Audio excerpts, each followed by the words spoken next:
My name is Evelyn, and I'm 38 years old. I was raised by a devoted single mother after my father passed away when I was in kindergarten. Despite our financial struggles, my mother, brother, and I found joy and contentment in our small family unit. Growing up in these circumstances, I developed frugal habits that carried into adulthood. Even when I began earning a decent salary, I eventually married Albert, a wealthy man I met through mutual friends. He was kind and introduced me to a lifestyle I had never imagined. However, our marriage quickly revealed stark differences in our views on money and gender roles. Albert envisioned a traditional home where I would take on the role of a homemaker, while I was deeply committed to maintaining my career and financial independence.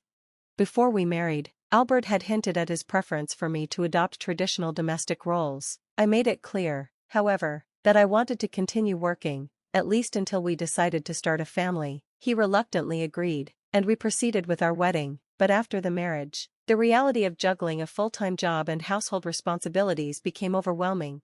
While I worked tirelessly both at the office and at home, Albert settled comfortably into the role of a traditional husband. He contributed nothing to the household chores, coming home each evening to relax while I managed everything. This imbalance began to strain our relationship, and I found myself questioning if this was all our union had to offer. Even as my dissatisfaction grew, I hesitated to express my feelings. I feared Albert might pressure me to quit my job entirely. I naively hoped that having children might strengthen our bond, but as the distance between us deepened, I started doubting the feasibility of starting a family. One evening, I finally broached the topic with Albert, suggesting that we consider having children. At 32, I was acutely aware of the ticking biological clock, but Albert's response was dismissive and cutting. "Kids? You're already so tired from work. How would you manage raising children?" His words stung, marking the beginning of a downward spiral in our marriage. A few weeks later, as I was preparing to leave for a business trip, Albert surprised me by wishing me well and hinting at a big surprise when I returned. For a fleeting moment, I felt a flicker of hope, but when I arrived home, my world was turned upside down. The locks had been changed. Confused and alarmed, I called Albert, only to be greeted with shocking news. He had filed for divorce. Even more devastating, he revealed that he had secretly married his lover. He accused me of marrying him for his money and demanded I relinquish any claim to our shared property. I refused to be intimidated. When Albert attempted to pressure me into signing documents that would waive my rights, I insisted on a fair and mutual agreement. This led to tense confrontations, during which Albert belittled my financial status and mocked my upbringing. He even threatened to discard my belongings. Several days later, Albert called me in a panic. "What have you done?" he demanded. "What are you talking about?" I asked, puzzled by his frantic tone.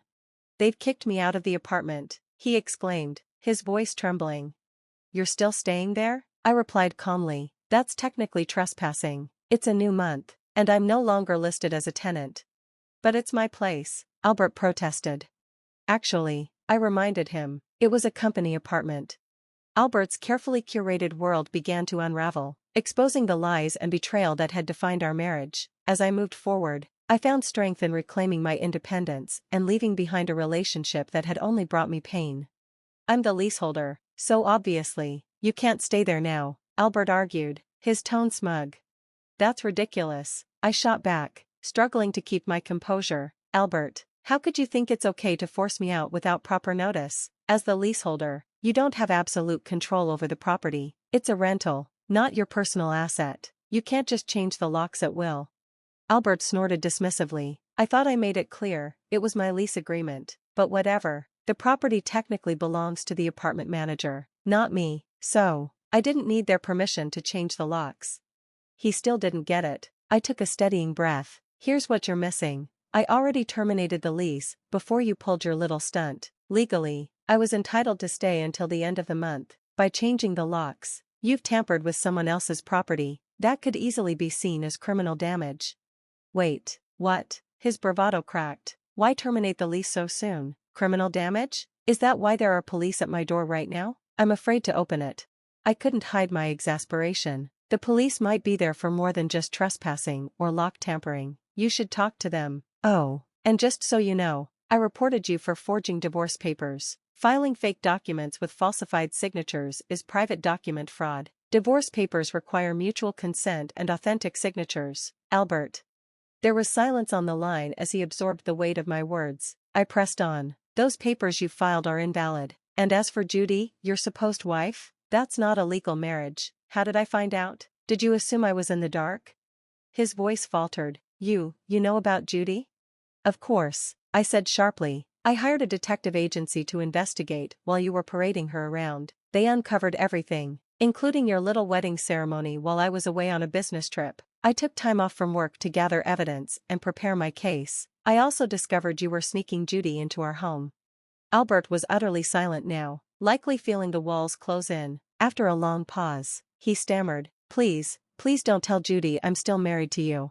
I couldn't help the small, bitter laugh that escaped me. Why would I? It's not my responsibility to clean up your mess. But here's a reality check. Since you committed adultery while still legally my husband, Judy is now liable for compensation. I've already sent her a demand for reparation via express delivery. She didn't know you were married, did she? Too bad. At this point, I can't retract the claim even if I wanted to.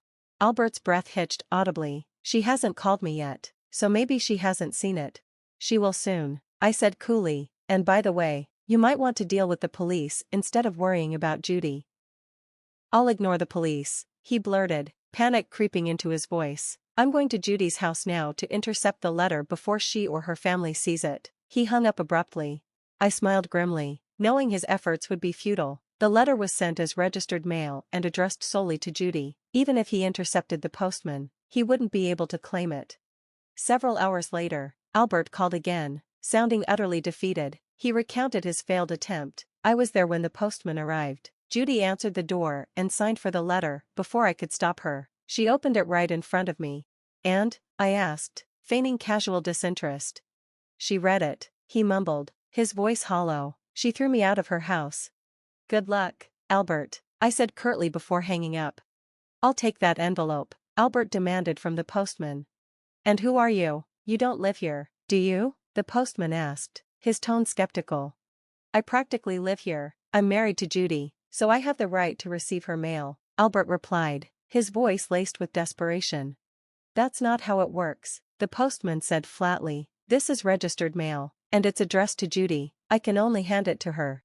Just give it to me, Albert insisted, his frustration growing. If you're that eager, you can ask Judy for permission, the postman said firmly, unmoved by Albert's demands. At that moment, Judy stepped outside, her face puzzled by the commotion. What's going on here? She asked, her eyes darting between Albert and the postman. Albert, why are you making all this noise? This envelope is for you, Judy, the postman explained, handing her the registered letter. Sorry for the disturbance, but this man insisted on taking it. Judy took the envelope, clearly baffled. A demand for reparation? She read aloud, her confusion deepening. Albert, what's this about? You were married? Albert paled and fumbled for an excuse. It's nothing serious, just my ex-wife being spiteful. She's a little unpredictable, he said, forcing a weak smile. I didn't want to bring it up because it's embarrassing, but I was divorced a long time ago. Judy crossed her arms, unconvinced. If that's true, why is she demanding reparation? If you were divorced before we met, this shouldn't even be an issue. Albert hesitated. She's probably just upset that I moved on and got remarried, he muttered, trying to dismiss the matter. But his excuses fell apart when Judy found my contact details in the envelope and decided to call me directly. Our conversation left no room for doubt. I explained everything, Albert's affair, the invalid divorce papers, and even the elaborate wedding ceremony they had held while he was still legally married to me. I also informed her that the marriage registration hadn't been submitted yet. Albert had apparently planned to file it on April Fool's Day, though he hesitated because he wasn't sure the divorce had been finalized. Judy was stunned by the revelation. Albert, realizing the situation was spiraling out of control, hastily left her house. A few hours later, he called me, sounding desperate. He begged to meet at a nearby cafe to discuss the matter further. When I arrived, Albert immediately launched into a plea. Evelyn, please withdraw the reparation claim. Let's just pretend we've been separated for a long time and are officially divorced. I'll apologize to Judy and tell her I kept it a secret because I was embarrassed. Maybe I can fix this. I stared at him, unimpressed. Do you think I'm still desperate to stay married to you? I was already planning to file for divorce, but since you cheated, you'll pay reparation, I said firmly. You're just trying to extort money from me. Typical, Albert snapped, his frustration boiling over. What do you even want? To ruin my life? I leaned back, maintaining my composure. You don't seem to understand your position. If I say no, you can't marry Judy, your bigamous status will be exposed, and that will cause you even more problems. So, yes, you'll pay reparation, and we'll finalize the divorce. Albert sighed, defeated. Fine, I'll pay. Let's get this over with, he grumbled. Just sign the divorce papers and let me go. And about the property division? I asked, raising an eyebrow. Or are you planning to fight me on that too? Reparation should be enough, he snapped. We already agreed to waive property division, so let's make it official and be done with it. Good, at least you're not being completely unreasonable, I said with a faint smile. We went to a public notary, where we formalized the terms of our divorce, including the reparation and property division. After completing the paperwork, we headed to City Hall to submit the final documents, officially ending our marriage. As we left City Hall, I glanced at Albert one last time. Well, that's it. No more property disputes, no more entanglements. I hope you've learned something from all this, I said, my voice calm but firm. Albert didn't respond, he simply walked away, his shoulders slumped in defeat. I watched him go, feeling a sense of closure and relief. I tried to keep the conversation light. What are you saying? That I'm the one benefiting here? By the way, do you even have assets after paying me reparations? Judy will also claim damages. You know, she even mentioned charging you for the wedding expenses. Albert retorted dismissively, that's impossible. I'm marrying Judy. She can't claim damages. We're divorced now, so there should be no problem. He was still entangled in his fantasy, refusing to face reality. Albert, you committed marriage fraud. You had a wedding while still legally married to me. Do you really think Judy still believes your story? I asked, incredulous at his denial. Marriage fraud? That's ridiculous. Judy will believe me, he insisted, though doubt was creeping into his voice. I leaned forward, revealing more. Believe that if you want, but I heard from Judy directly. Also, weren't the guests at your wedding paid actors? You still owe them, you know. Albert's expression faltered. You know about that? I haven't paid them yet. What does it matter to you? You could have just taken the property division and been better off, he snapped, frustration breaking through his tone. That's what I wanted to tell you. Even if we had divided the property, you would have benefited more, I explained calmly, ready to correct his misunderstanding. Albert scoffed. What are you talking about? Poor woman, your family is poor, and you only make $210,000 a year, right? Even if you got a raise, it'd barely hit $225,000. You don't have any property. I smiled faintly. You keep calling me poor, so I thought you might be mistaken. Yes, my salary was indeed $130,000, but you know I work for a foreign company, right? It seems you have no real interest in me. I became a director of the U.S. division. It's not $130,000 per year, but per month, $210,000 per month, making my annual income $52 million. Albert blinked, clearly confused. You're still bad with numbers. How do you manage to keep a job? It's $200,000 a year, he muttered, stumbling over his own disbelief. $210,000 per month, Albert, I repeated, letting the weight of my success settle in. Of course, I haven't had much chance to spend it, so I've been saving for the future. The savings from before our marriage aren't part of the property division, but there's still a considerable amount since our marriage. As your wife, I could have claimed half of it. Albert's bravado crumbled. I'll get the divorce papers corrected. Are you okay? After all this, do you think I'd gladly undo the divorce if you had that much money? You don't need to claim reparations, right? After all the contempt you've shown me? Absolutely not. This reparation is for the emotional distress you caused me. Honestly, I should claim more, and since it's official now, make sure you pay it, even if it's in installments, I said firmly. I'll be left with nothing, Albert mumbled. He looked utterly defeated.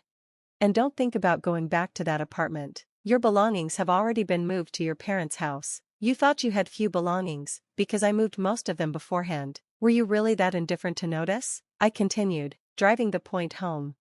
Albert's shoulders slumped. So now I have to go back to my parents' house? They don't know anything yet. Let me explain.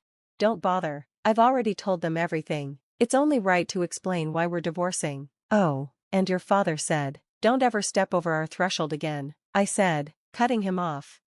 Overwhelmed, Albert sank into his seat, and I left the cafe. Later, I heard he caused a scene at the police station, ignoring my advice. He returned to the apartment, sitting aimlessly until the manager called the police. He was taken away, though it wasn't clear whether it was for trespassing, falsifying divorce papers, or obstructing public duties. Eventually, his parents took responsibility for him. After speaking with me and learning about Judy, they decided apologizing to her family and paying damages was the priority. They went to Judy's house, knelt before her family, and settled everything, even covering the wedding expenses. Despite this, I decided to pursue legal action against Albert for forging the divorce papers. He offered a settlement, but I didn't withdraw the lawsuit. I wanted him to understand the gravity of his actions. With everything handed over to my lawyer, the process wasn't too burdensome for me. In the end, Albert was convicted. His company fired him for being absent without leave. He ended up working at a relative's construction company, living in a basic shed-like structure without electricity, subsisting on just $6 a day for food, which his father deducted from his earnings. His parents were more stringent than I expected, determined to have him repay every debt before asking him to leave. As for me, after the divorce was finalized, I was offered a position at our company's head office overseas. Accepting the offer, I moved abroad, relieved to distance myself from Albert's potential interference. Work dominated my life at first, but a pleasant surprise awaited me. I entered a new relationship with a foreign executive at the head office. Things progressed quickly, and I am now pregnant, with plans to marry soon. I've been open with my partner about my past and my tumultuous relationship with Albert. He has been nothing but supportive. We've discussed plans for co-parenting, with him taking paternity leave while I return to work after maternity leave. His cultural perspective on sharing parenting responsibilities has been refreshing and transformative. Having endured so much turmoil with my ex-husband, I finally feel like I'm on the path to true happiness. My experience taught me that while divorce isn't always the desired outcome, enduring in silence is never a virtue. Honest discussions can lead to meaningful resolutions, and sometimes, divorce is a necessary step toward a better life.